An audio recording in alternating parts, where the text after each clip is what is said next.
So recently, I've really wanted to make my own game. This isn't a new thing though, I've wanted to make my own game for as long as I can remember. I remember being super excited when Super Mario Maker released back in 2015 because I could finally make my own Mario levels and feel like a game developer. One thing I can remember really clearly about it is just a couple weeks before the game actually released. Me and my family were on vacation in the US and we pulled up at a GameStop, and I think it was like Maine or something. Inside there were promos for Mario Maker, and having heard about the game coming out, I saw the box here and thought it was already out. So I begged my parents to buy it, but they couldn't because 1, it wasn't even out yet, and 2, we were in a completely different country, meaning we couldn't just pre-order it or something like that. It's a funny memory I have, but I think it just reinforces the idea that I wanted to make my own game for a long time. By the way, I did end up getting Mario Maker just a few days after release, if I remember correctly. The funniest part of it is that something tells me I got it at Sears of all places. I'm not quite sure though, because the Sears was attached to a mall, which was more likely where I got it, but I remember walking out of the Sears part of the building, so I'm not totally sure. Anyways, with a high school entry-level coding class in Java under my belt, I've decided to start dipping my toes into game development, and so far, well, I've got movement working in Unity, so we're getting somewhere, okay? One thing I think is important before I do anything in terms of making a game, though, is figuring out what exactly a good game is. More specifically, what makes a game fun? I've played a lot of games in my days. In fact, it's highly speculated that that's the reason why I'm still single, so I think I have a pretty good selection of games to analyze. Over the last little while, I've looked at and played some of my personal favorite games of all time. Back in January, I played through probably my second favorite game of all time, Legend of Zelda Wind Waker, for the first time since probably 2017, 2018-ish, and my god was it a lot of fun to go back and play this game again. I kind of forgot all about console gaming after I got my current PC in 2020, so this game, and many others for that matter, hadn't crossed my mind in years. I think this only helped the experience though, because it made it all the more fun and enjoyable to re-experience sections of this fantastic game that I hadn't seen or played in over half a decade. It might not seem like a lot of time, but to me, 6 years is like 30% of my entire life so far, so it's a lot to me. One thing I can remember really clearly years ago was struggling on this one puzzle where you had to hit these switches on top of rocks as a seagull to open a door. This was part of Wind Waker's only bad section in my opinion, the Triforce Fetch quest, and I remember it taking me like 20 tries to finally open that door. I was kind of loathing doing that puzzle again, but surprisingly, I ended up first trying it in like 30 seconds, so maybe that's a testament to how much better of a player I've become in the time I hadn't played this game. Back on track though, one of the most fun parts of this game to me is just doing a little sidetracking, stopping at the various islands littered about and just checking out what's going on them. Some of them are more interesting than others, yes, but they're fun little distractions that you can do while you take care of the main quest stuff. After a while though, I started to notice a pattern in games that I really liked. That pattern was the player getting to choose what they do. Now you're probably saying,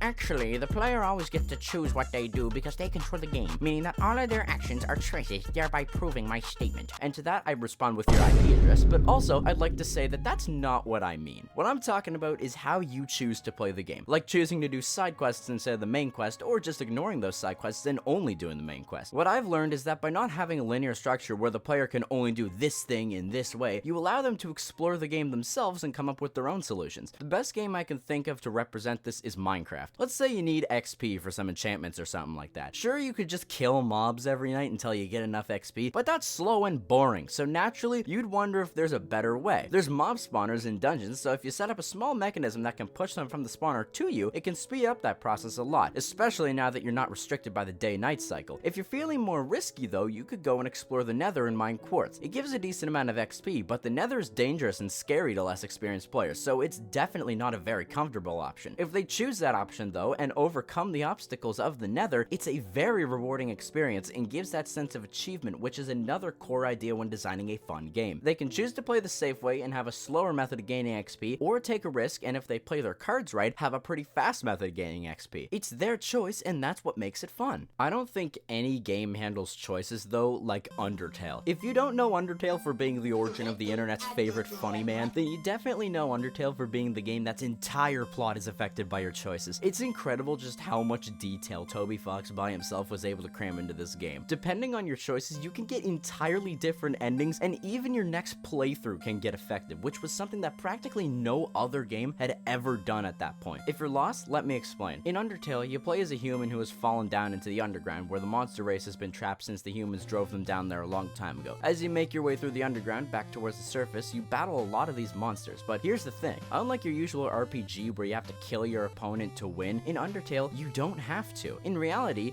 these monsters aren't evil or bad, they're just the people of the this world with feelings, just like you. The battles aren't even called battles or fights, they're actually called encounters because you don't have to battle with them. Instead, you can choose to act, and after choosing the right acts to do, you can spare them and move on without hurting anyone. Every single encounter in the game can be ended through sparing the monsters, which nets you the true pacifist ending, and that's just one ending. Then there's the opposite of that, the genocide route, which sees you killing every single monster in the underground. You can also go the neutral route where you kill some and spare some, but the genocide route is this game's main kicker. You see, Undertale remembers what you do, and after you finish the game, you can choose to reset and start a new save file. If you did a genocide run though and choose to reset, the game is normal all the way until the end, where the ending photograph of you and all the characters is replaced with one where unsettling music plays and all the characters are X'd out, with your character being replaced by Kara, the background supervillain of the game, if you will. It's an absolutely masterful rug pull that you'd never see coming if you didn't know about it beforehand. From the point that you complete a genocide run of the game, you can never get the true pacifist ending ever again without actually modifying the game files themselves. Instead, no matter how nice you are, no matter what you do, the ending will always be that same photograph reminding you of the choices you made just so that you could see what would happen. Undertale's story is incredibly interesting, and I highly recommend you play the game if you haven't already. This whole game is built upon choice itself, and I think that it's kind of the only proof I really needed to prove that choice is absolutely hands down the best game design principle ever. There's so many other great examples of choice being a major part as to why a certain game is fun to play, like 3D Mario games, or most 3D games with missions for that matter, letting you pick and choose which mission you want to do if one is either too hard or maybe you're just looking for a little extra challenge. But I want to try to keep this video under 10 minutes so that you don't click off too